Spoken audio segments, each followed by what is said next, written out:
thank you, family, for coming back once again and continuing to support my podcast. Because of you, my podcast is growing, and your support is going to make us successful. Now, welcome back again to another podcast on Grieving to Believing. We have another exciting guest today. As you follow along on her grief journey, you will find she has lost several family members over the past few years.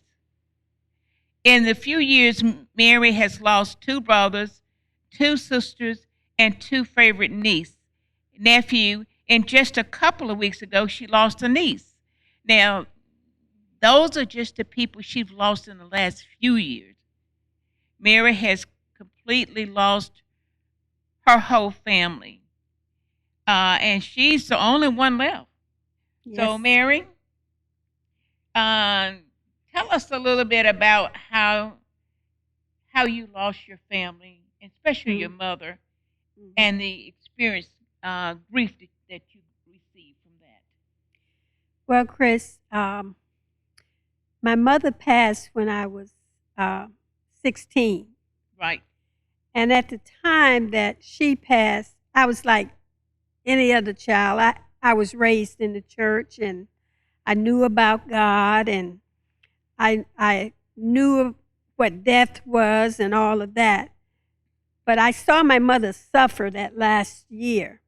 She had been sick ever since I could remember, but she really suffered that last year. And so when she died, I almost want to say it felt almost like a blessing, a relief, rather than a loss. I didn't realize what the loss was at that time. Being so young. Right. I was more into because I would see her vomit, and I would see her in so much pain, and I didn't see that. I saw her as, like everybody, I visualized her being with God, going to heaven. I knew about heaven, and I knew that my mother was a good woman, so I knew that God accepted her in heaven. Like all children, I knew about God, but I hadn't had my personal experience. Right. So it was difficult losing my mother. We moved to live with an older sister. There were 11 of us. And my oldest sister was old enough to be my parent, actually. And so she sort of just took us in, myself, my younger brother, and my younger sister. She took us in, and she took care of us. And so we still had that mother figure there. Mm-hmm. And my father was still he picture. Was still there as well. So I don't know if I grieved so much as I thought about my mom, but I didn't think about my mom. I tended to miss my mom more when I was like in my early 20s, just because I would go in a store, I'd see a dress, and I'd think to myself, I could buy that dress, that would look good on her. Yeah. Those are the kinds of thoughts that I had. I guess that was, and it would come to me that she was no longer there. I couldn't do anything for her. And so I felt that, but I can't necessarily put my finger on it and say I was grieving her loss. So that may not have been your first journey with grief. Right. My father passed in 1988, and my father had lived a good life. He was in his 80s, and he developed Alzheimer's. So my father, he had gotten sick, and when he passed, I missed him more than I missed my mother. I was an adult at the time. You were older, so you understood. I understood. You really understood death. I understood death more. I continued to go to church, but I still hadn't had my personal experience with God. You know, I think when you are raised in the church, you accept God like you accept your neighbor. It's someone that's there. Yeah, I thought of God as being someone there. I knew that He would take care of me. I knew that Jesus had died for me, but I didn't internalize that Jesus died for me. And I don't know if you understand that, but internalize mean that I felt it, I knew it, and I trusted Him. That comes when you develop that relationship directly with Him. Right. Before you sort of just know it. But once you develop that relationship with God, it's internal. It's internal. It's something you feel. And I must admit, losing my brothers and sisters over the years, it was a few here, a few there. And then in 1988, my brother Irvin was the one that I lost. Not 1988, I'm sorry, 2018. Yeah. That's when the last group started. I had lost 2 or 3 in between. And each one of them were siblings that I was close to because our family was a very close-knit family. But I lived in one state, they lived in the other. Right. And so it was different. Right. I want to do a little poem for family. I'll whisper a prayer or two for you today. I wanted to let you know that you crossed my mind so many times, and I asked the angels to be near you. I pray that God will stay by your side, loving you, protecting you, and you can go through your pain knowing that you are in my heart. And I whispered a prayer or two for you, just for you today. Now, Mary, you have had a lot of grief, passing of sisters and brothers and relatives over the years. Let's go back to Irvin. I think Irvin was the first one, and after Irvin passed, it seems to be a progression of the last of the family going. Yes. Our family isn't perfect. It's like a lot of families. There was a little discord. Irvin and I was closest in age. He was like, I guess about 5 or 6 years older than I am, but he was the next child to me. And we were really close in the sense I had gone to live with him when I first moved to Washington. And we had a relationship, but somehow during that time, Irvin went through a lot of stuff, and he and his first wife divorced, and he got married again and had a family. Well, his second wife, we were not the best of friends. I accepted her because she was his choice. But anyway, to make a long story short, when he first got sick and was diagnosed with stomach cancer, I didn't know he was. He would call me or I would call him periodically, and we would talk on the phone. But then as time progressed, my phone number got blocked, so I couldn't call him. And so anyway, a couple of years, I think it was 2 years before he developed brain cancer. And the way I found out he was sick and in the hospital that time, another relative called me and asked me if I knew that he was in the hospital. Um, anyway, to make a long story short, I grieved Irvin even before he died just because we didn't have that relationship that we had before He got sick. before he got sick. Understandable. And the other part of it was that during the time that he got sick, the last time I saw him, he had gotten out of the hospital. My brother Mance, Dora, and I were all in Washington with him. And I left that. I remember we left that. Dora and I left that Monday morning coming back to Atlanta.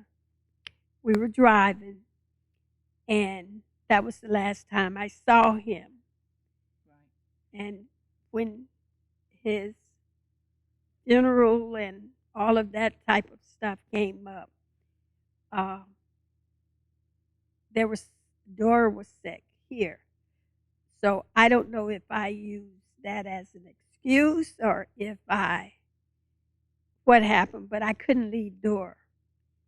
So I never attended his funeral. Right. I didn't go to that. So I think that if I could honestly say, I still feel guilty of not being there for him at that time. Now, he and I used to talk on the phone, and we would talk, and I remember my sister Emma told me that before he was dying, when he was very, very ill, that she would go and talk to him in the hospital, and she would talk to him, and they would discuss. She asked him if he believed in God, and I knew he did because we were raised together. Right. And I knew that he knew that God never leaves us. He's always there. And even though I wasn't there with them, he knew that my presence, my thoughts were with him. Now I met Dora. Mm-hmm. Even visited her at her home. I met Emma briefly, mm-hmm. and I met Irvin because when we went to when President Obama was first inaugurated, we went to D.C. for the inauguration. Correct. So, but I never met Mance. But I knew that you'd come from a large family, for some reason, I didn't realize that there was 11 of you. Now that all that your siblings had passed, did you wonder what God had in store for you when He left you as the last one of the family? I often ask myself about that. Why me? And the thing is that him and I, when Mance passed and it was just she and I left, she was, 5 years younger than me, almost. Then it was a case of she and I would joke, who's going to go first? And she used to tell me, oh, I'll be around a long time. She was just that kind of person. And so the thing is that I miss my sister.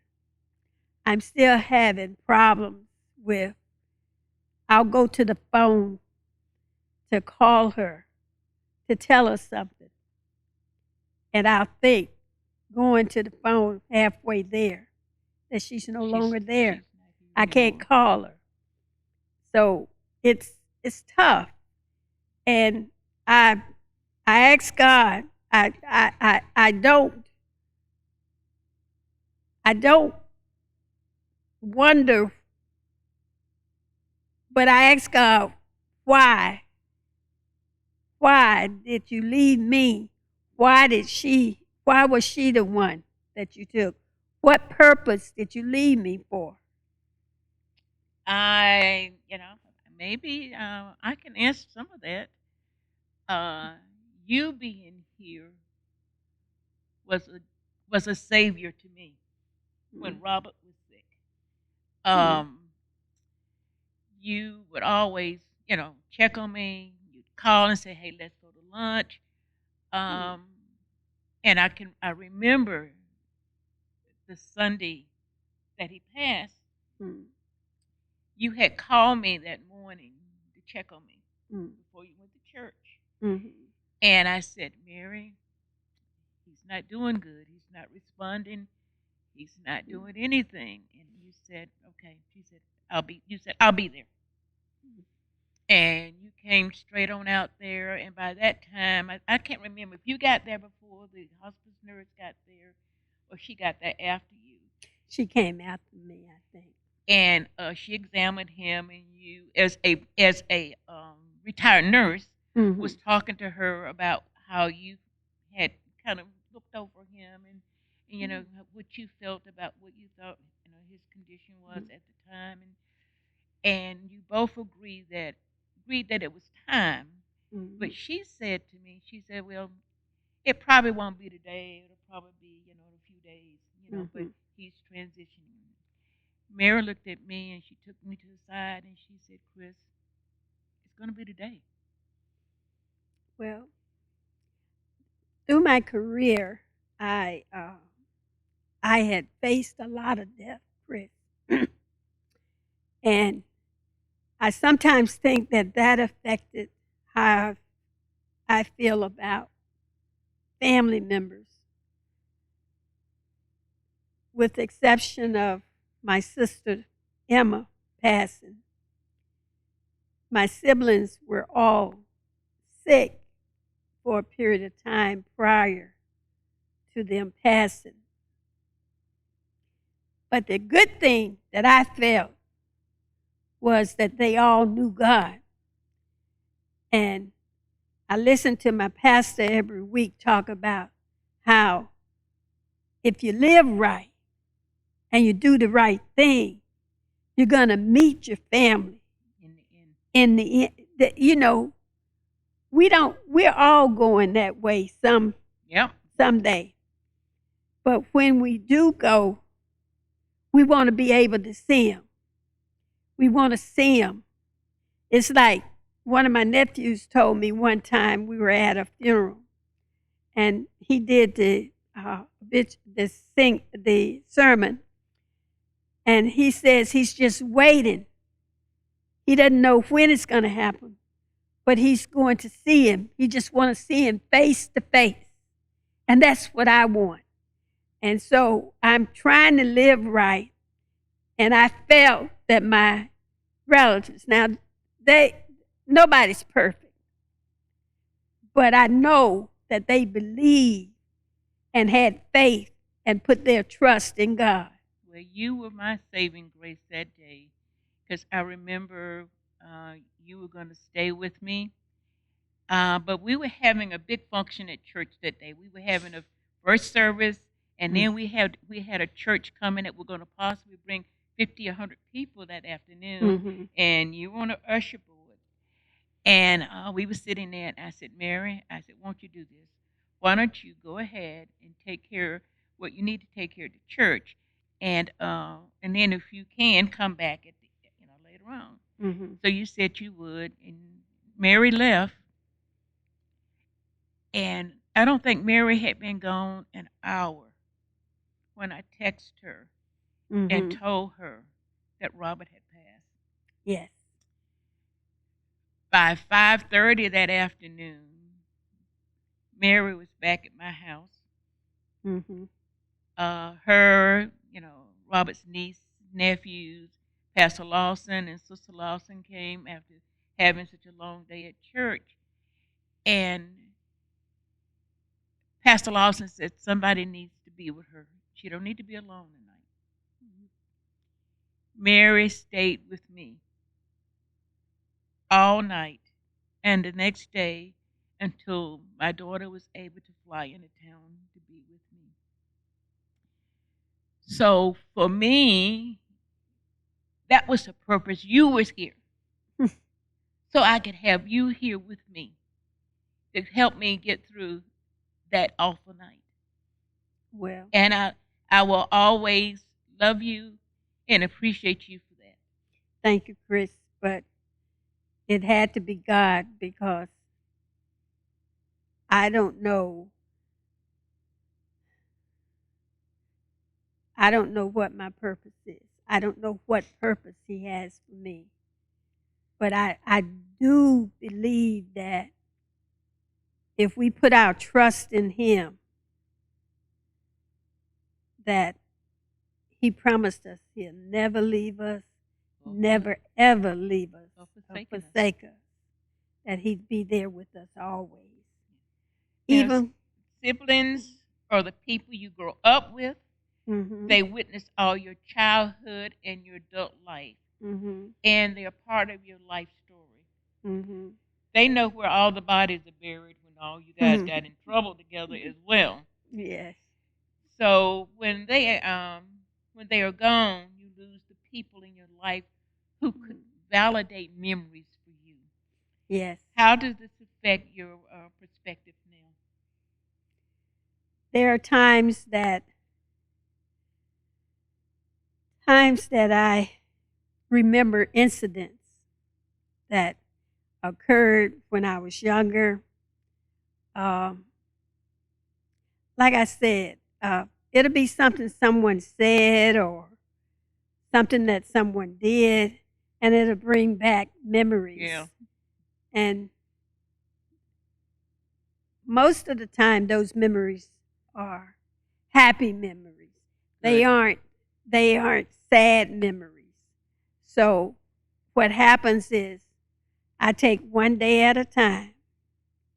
If I think about Dora or my baby brother, Big John, when he passed, when I think about an incident or maybe something he said, or sometimes it's something like a joke on the TV or something, I remember. And my husband is worse than me. Something that happened and he'll say, now what would Dora say for that? You know, and he'll say something like, Big John wouldn't like that, especially when there's a game on and it's one of, like John was, he was special. He had Down syndrome, but to have Down syndrome, he knew every baseball player, every football player. He knew what their positions were. He knew what their, I don't even know what they call it, their scores were, he could be on one of those trivia shows about things, about anything sports. And we used to think that he only watched football and basketball. Found out he loved golf. He would know things about who was playing the golf and who was going to win and that kind of stuff he'd predict. And tennis, he knew all about that. I mean, he really knew sports. And he used to bet. Sometimes I laugh because he would bet. He would be betting against one of my nephews, and if his team was losing, all of a sudden he would switch teams as to which one. So I think about things like that, and I think about the memories, and that comforts me. And it's great to have great memories. Yes. Now that all your family is gone, when I say your family, I mean your siblings. I know you still have nieces and nephews left and cousins. Now that your family, those family members are gone, how do you try to hold on to the family that you have left? Well, to my nieces and nephews are very, very respectful of me. Um, they are, when all of my siblings were alive, we would have holidays together and do things together. Well, now the groups are, they're grown, they have children, and some of them, their children have children. They know who I am. They call me. They send me notes. They send me presents. They one of my nieces has taken me under her wings, and her thing to me is, well, we don't have mama anymore, so Your mama. we're doing this. We would be doing it for mama if mama was alive, but mama isn't here, so we're doing it for you. So that we You're keeping them closer. You're keeping right, them near, right, and you're making sure you keep in contact. You know, right, so when something happens, there won't be that I shoulda, woulda, coulda. right. Yeah. Yeah. And Now, your grief came one after another. You were still grieving one brother, and another brother passed, and then a sister passed just this year. You lost your niece. You lost your niece. Um, 3 months after my sister, yeah. 3 months. So you lost a niece. Where did you pull your inner strength from to endure all the grief, pain, and sorrow you have gone through? And where did you put God in your life going through this? I can truly say without a doubt it came from the word, Chris. Whenever I would feel down or something would happen, uh, a memory crossed my mind that made me sad, I went to the word. Sometimes it would be a whole chapter I'd have to read.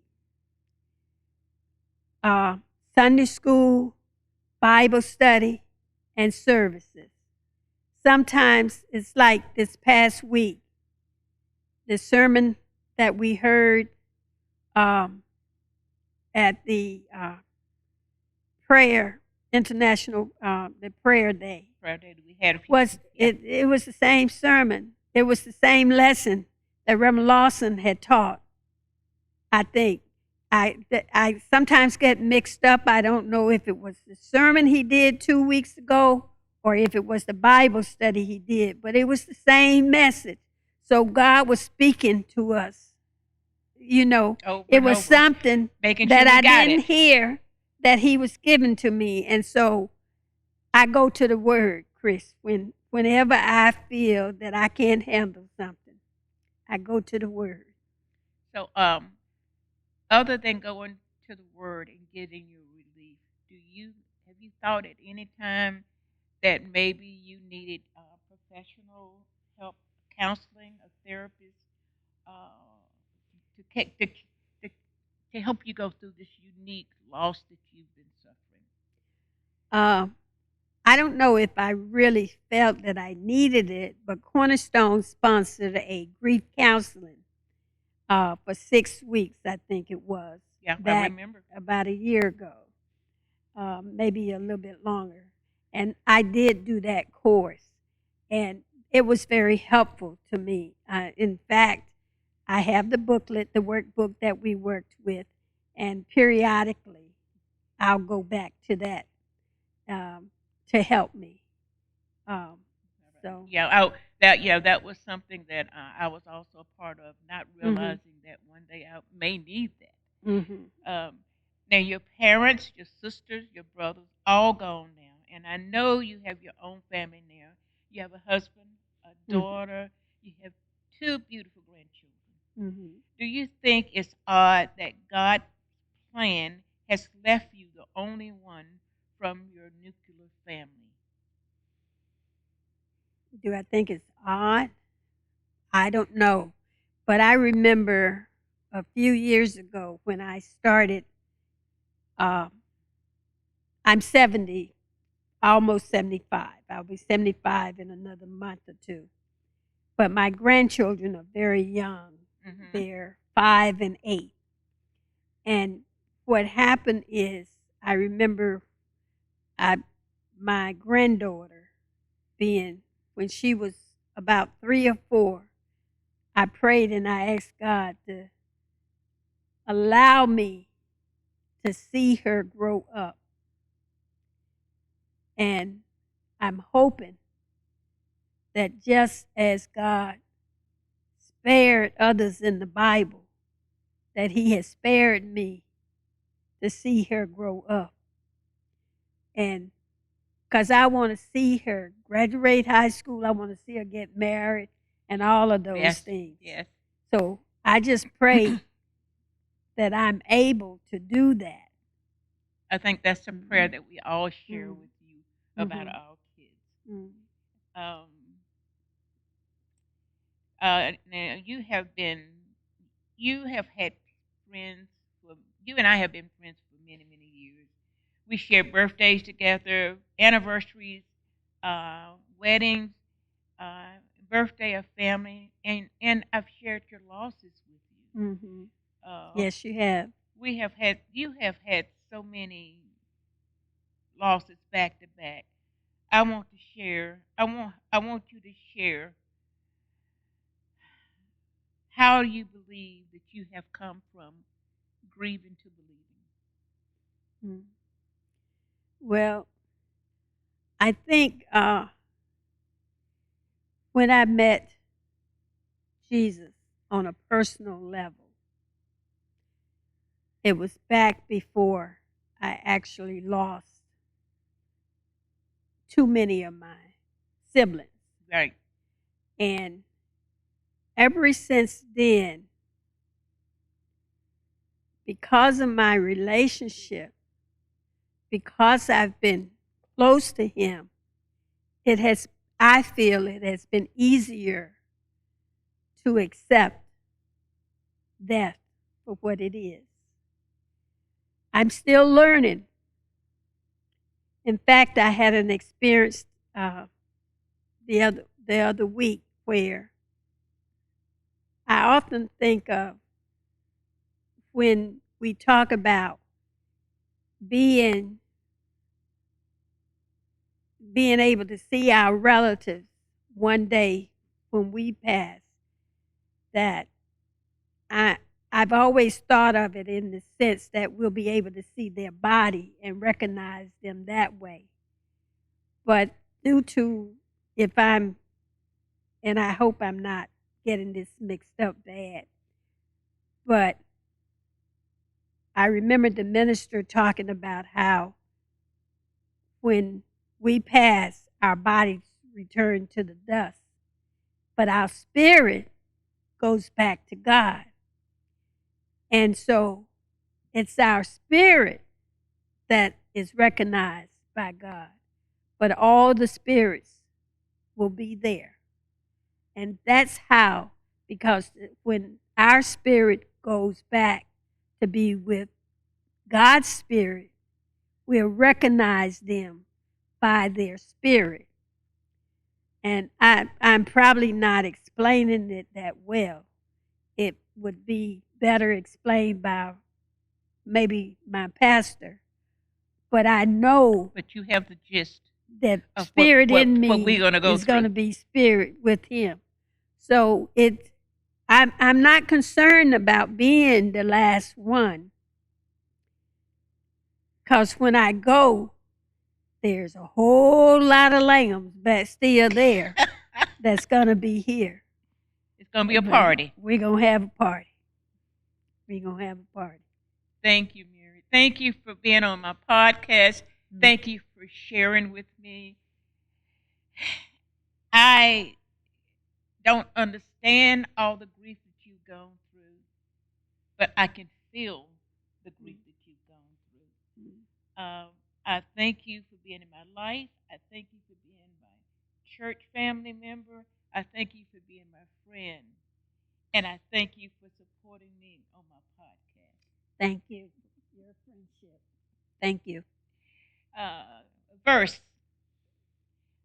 I can do all things through Him who strengthens me. Amen.